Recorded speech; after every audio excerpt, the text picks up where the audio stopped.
Hello, everyone, and welcome to another episode of Acupuncture is My Life.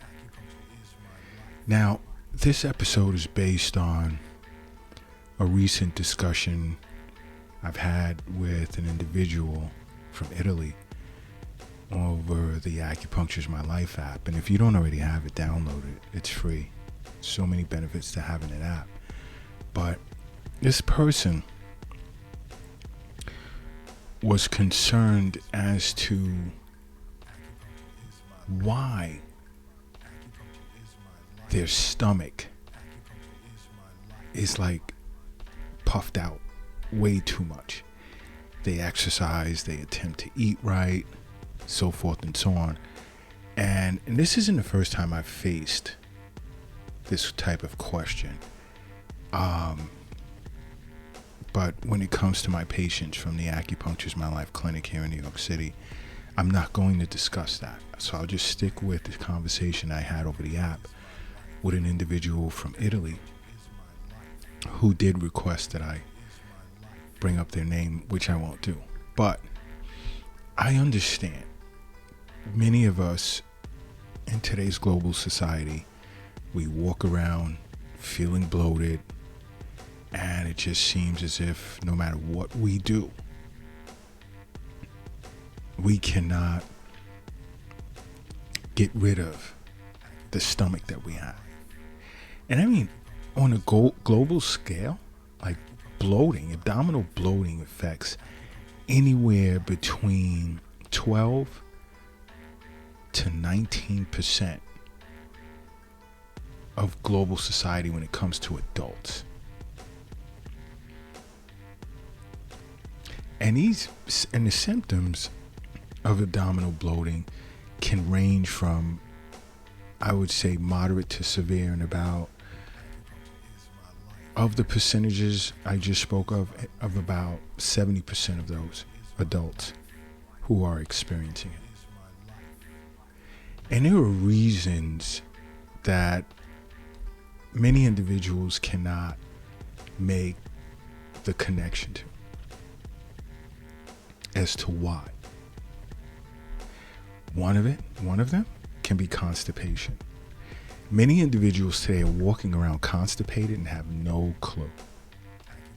They feel because they move their bowels every other day, every 3 days, and some feel that they're awesome moving their bowels every day. Oh, I go to the bathroom every day. How many times? Once. No, you're constipated. Just as at the most basic of levels, like if you're eating 3 square meals a day, you should be moving your bowels 3 times a day. If you're only moving your bowels once a day and you eat more than 1 meal per day, and this is a matter of opinion, you're constipated. And you see, constipation, which of course is a uncomfortable feeling, it can make your stomach feel bloated because due to stagnation. And you have to think, this feces that's just sitting inside of your gut, it's fermenting,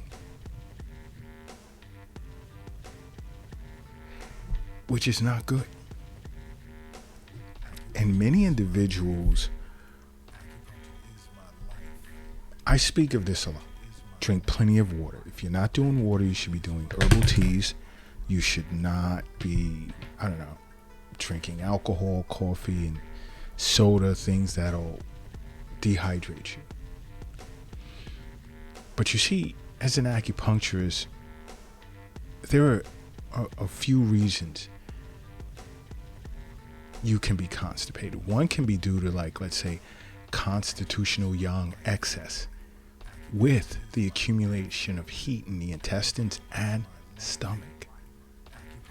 And this, as I just said, drink plenty of water, because this usually happens as a result of someone drinking too much alcohol or indulging in too much spicy and sweet foods,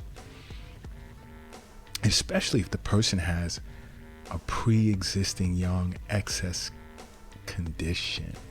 And this is why I say acupuncturists, we see everyone as different, because we're all born with different deficiencies and excess patterns that represent who we are. So in this case, especially if someone has a pre-existing yang excess condition, that can exacerbate the accumulation of heat in both the intestines and the stomach. Okay? Another cause for constipation, as understood by an acupuncturist, can be due to, let's say, chi stagnation, like I just said. Because mental and emotional disorders can cause a myriad of problems once they become chronic.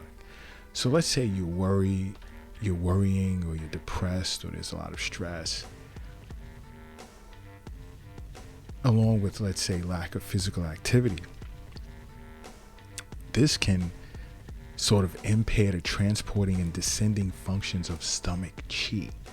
Because you remember in past episodes I said stomach chi goes down, spleen chi goes up.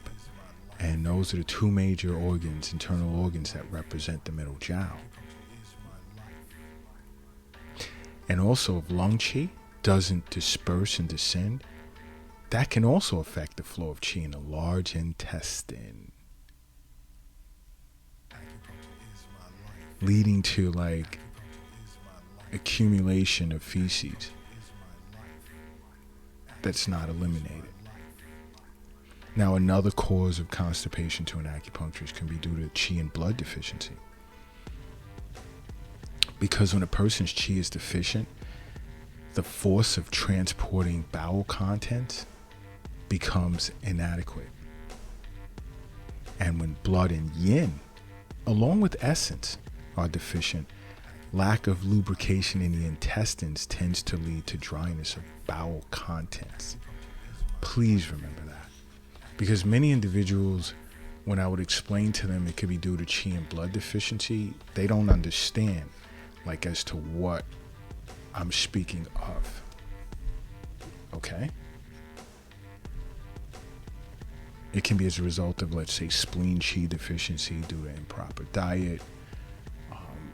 What else? Chi and blood deficiency can be due to chronic illness, postpartum status, and aging. These all contribute to constipation. Overuse of diaphoretics or purgatives can injure a person's yin. All right? Another cause can be due to yang deficiency with internal cold. Because when yang is deficient, there's cold. Because yang is hot, yin is cold. And that's why they have to be balanced to give you that warm internal environment of 98 plus degrees. So now once yang becomes deficient, you're going to have an aversion to cold. There's going to be internal cold. And what can cause yang to become deficient? Chronic illness, age, eating too much in the way of food and herbs that are cold in nature, like raw fruits. And these things produce internal cold. And it'll tend to accumulate in a person's intestines and stomach. And keep in mind, cold tends to congeal. Okay? It just knots up, stands still, or shrinks. Okay? And when that happens, the flow of yang chi and fluid in a person's intestines will become sluggish, and voila, constipation. Keep that in mind. Now, that's one of the things that can cause your stomach to look all puffed out, and you don't know what to do no matter how much exercising you're doing. Because exercise, you have to be careful. It utilizes chi and fluids. So think about what I'm saying, along with seeing a physician on an annual basis, make regular wellness visits with an acupuncturist. Think about that for a moment. Take a second and think about that. All right? Because when your chi becomes deficient, if you're seeing an acupuncturist on a regular basis, they'd already know to nourish chi just from certain diagnosis methods in which we use when we see the patient. So they would nourish chi and blood. And this is also why I say to you, drink plenty of water on a daily basis. It's important that you drink plenty of water. Another cause of this puffy stomach you can't lose can be due to gut bacteria. Because if you don't have a healthy balance of good gut bacteria, you'll experience bloating. Okay? And which gives off this feeling like you feel after you eat foods that cause your stomach to like bloat right after you eat them. And this is why I say seeing an acupuncturist for regular wellness visits, it'll include Eastern nutrition consultation. And an acupuncturist will let you know in their own way based on, nourishing chi and blood and breaking up stagnation, just a healthy overall constitution your diet should consist of. Proteins in the way of eggs, meat, chicken, fish. Also vegetables, such as examples, kale, broccoli, cauliflower, celery. Okay? Because these are foods that tend to feed and nourish healthy gut bacteria. So that can be another cause. Another can be irritable bowel syndrome. Because certain individuals have like these types of gut dysfunctions, such as small intestine bacterial overgrowth. And this can cause chronic gas as well as bloating.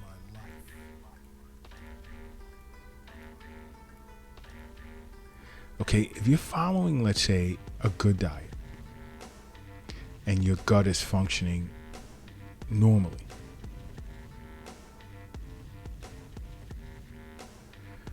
when you're not eating, your gut should be undergoing a migrating motor complex. And this sort of pushes gut bacteria down into the large intestines where most of it lives. So when this process doesn't take place, to an acupuncturist is a form of chi stagnation, and you're faced with decreased migrating motor complex function, now this bacteria will be stagnant and start to grow in the small intestines, and that should not happen at all. And this bacteria will begin to eat up what you're eating, fermenting like the food in the wrong area of the body. It should be fermenting in the large intestine instead of the small intestine, causing gas, swelling, and so forth and so on. Now, if it goes untreated too long, it'll then lead to irritable bowel syndrome. Again, guys, ladies, see an acupuncturist for regular wellness visits. Because in the case, is what I just discussed with regard to diet, right? To an acupuncturist, a bad or poor diet is usually seen as, let's say, malabsorption and altered bowel movements as a result of food, like, let's say, overindulging and what can I say? The food retention, or that's being retained in the small intestine, is due to overindulgence or damp heat, which is created by a diet that consists highly of greasy and, let's say, sweet foods. Why am I getting stuck? I'm trying to think this through. Let's say you're eating a lot of greasy and sweet foods. So what happens is you'll undergo like secondary spleen and stomach injury caused by eating these foods, or even raw and cold foods. And also when it comes to improper diet, this stagnation can be due to damp heat accumulating and impairing the function of the spleen and stomach. And that's where, and then you can also experience spleen and stomach chi deficiency.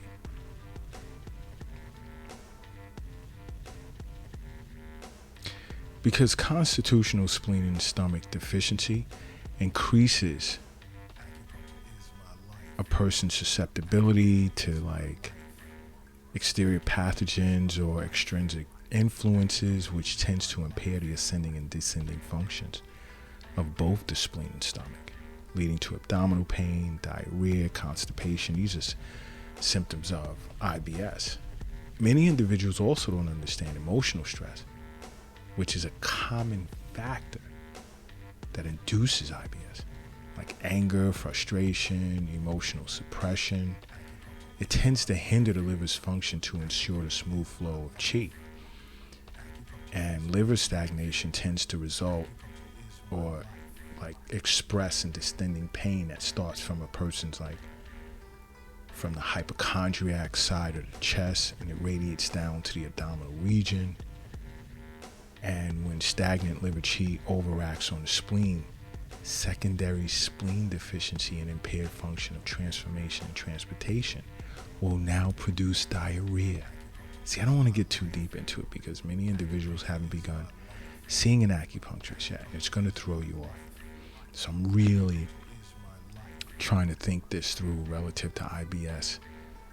Make it as simple as possible for you to understand. Those that are already seeing an acupuncturist would understand. Okay? That's why I say over and over, seeing acupuncturist. Because also when it comes to emotional stress, like stagnant liver qi tends to transform into heat, therefore consuming the fluid of the stomach and the intestines, causing constipation. Okay?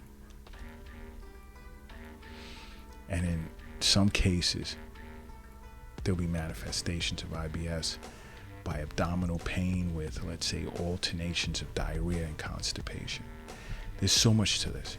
And this is why I say over and over, see an acupuncturist, because health is wealth. The wealth is not in an app on your phone. It's not in an investment account. It's not in Bitcoin. It's not in a bank. It's not in a safe. The wealth is not in your pocket or your purse. It's not under your mattress. It's not in the shoebox in the closet. And it's not under the doghouse in the backyard. It's in you. It's in you. And that's why you listen to Acupuncture's My Life podcast.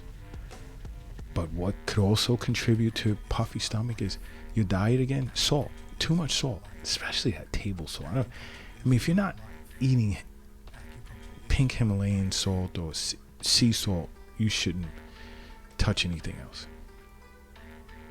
Too much salt in your diet can lead to like abdominal bloating. And there's a lot of salt in these processed foods or restaurant foods or foods you get from convenience stores. They tend to be high in sodium. And I say in many Eastern nutrition podcasts, if you just eat quality organic foods, you don't need a lot. You don't. You have people eating pizza and canned foods and bagels and oh my gosh. Please, guys, please. It's important you see an acupuncturist. What else can contribute to it is a female's menstrual cycle. And you know, there's that disparity where women do suffer more from abdominal bloating than men do. Now, in the case of their menstrual cycle, it can have a lot to do with hormonal fluctuations that tend to happen throughout a female's cycle. Like let's take, for instance, a female struggling with premenstrual syndrome, or should I say PMS. This can contribute to increased water retention, which tends to cause bloating. which more times than not is usually due to the fact that estrogen tends to be responsible for fluid retention. And you see, when this estrogen begins to surge, especially in the case of menopause or PMS or chronic hormone imbalances, bloating tends to occur. And there are some women that don't understand that. And there are many women who don't understand that, some of the causes of, let's say, PMS or premenstrual syndrome. And an acupuncturist understands that premenstrual syndrome, I do apologize, ladies, can be due to anger, worry, guilt, resentment, frustration. And this is when it's chronic. Keep that in the back of your head. Because this emotional strain or emotional strains as a result of, let's say, worry and anger and so forth, again, can stagnate the chi of the liver. And liver chi stagnation tends to serve as a major cause of PMS.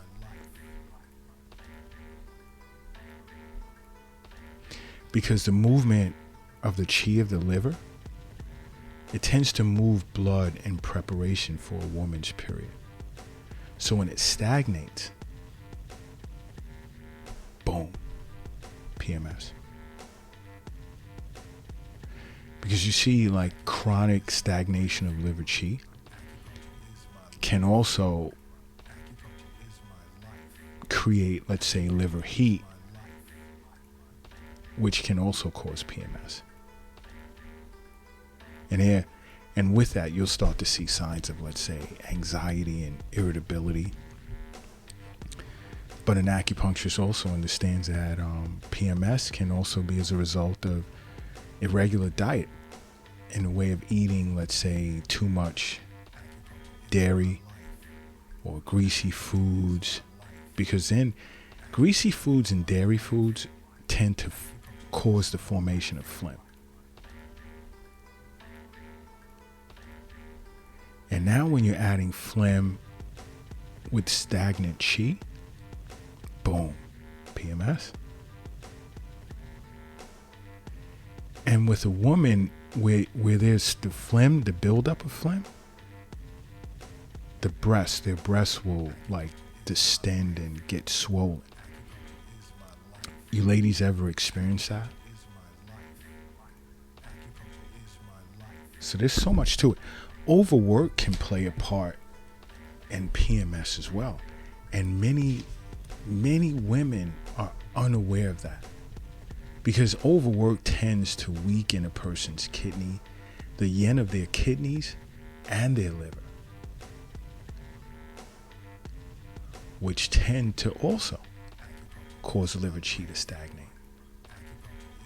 But now, in this case, liver chi stagnation will be secondary to liver and kidney yin deficiency.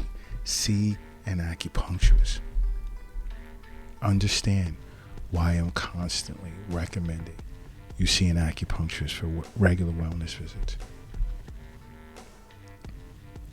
So if you find yourself struggling with this,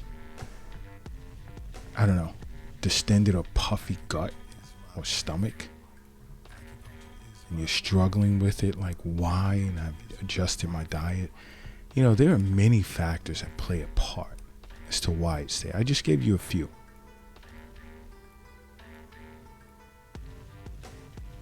Okay? But my best recommendation is to simply make acupuncture a part of your life. Okay?